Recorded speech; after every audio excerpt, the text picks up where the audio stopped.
Hello everyone, my name is Ananya Rajput, a law intern at Lexis and Company. So today I'll be talking about demonetization and its impact in our country.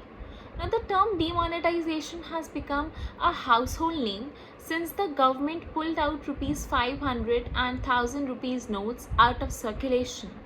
While as per dictionary, demonetization means ending something like gold or silver that is no longer the legal tender of a country. Now one needs to see if there is anything more to the word. Now, let's see what is demonetization. Now, when a currency note of a particular denomination ceases to be legal tender, it is termed as demonetization. But since our government is replacing the old rupees 500 notes with the newer ones and doing away with the rupees 1000 notes, it would be more appropriate to call the move as scrapping or phasing out of certain currency.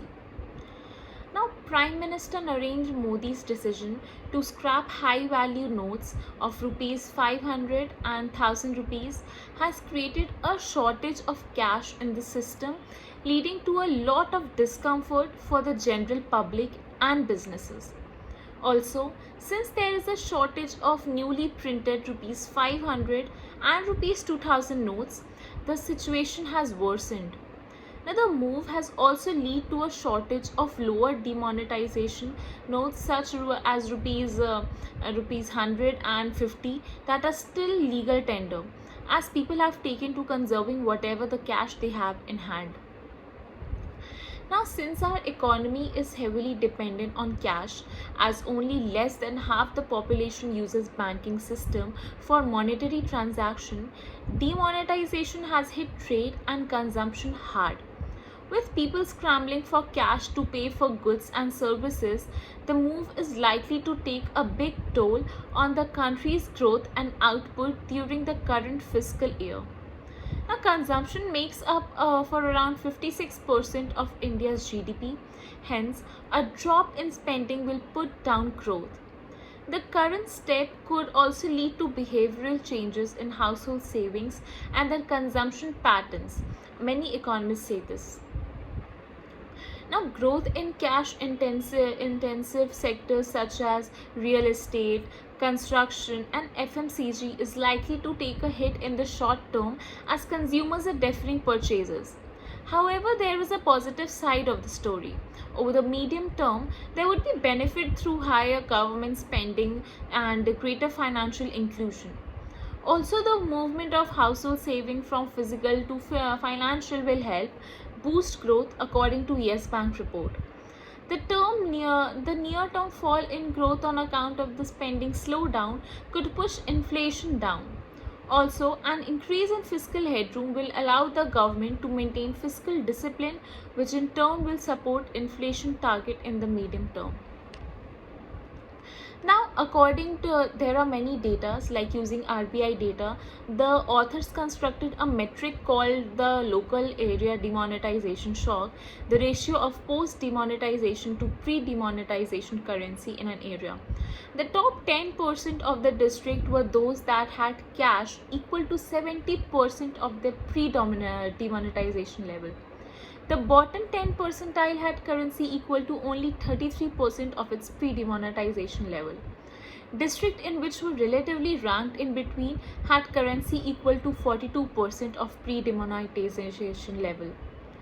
The authors then went on to assess the adverse effect on real economic activity using a new household survey of employment and satellite data on human generated nightlight activity to measure demonetization's effect at the district level.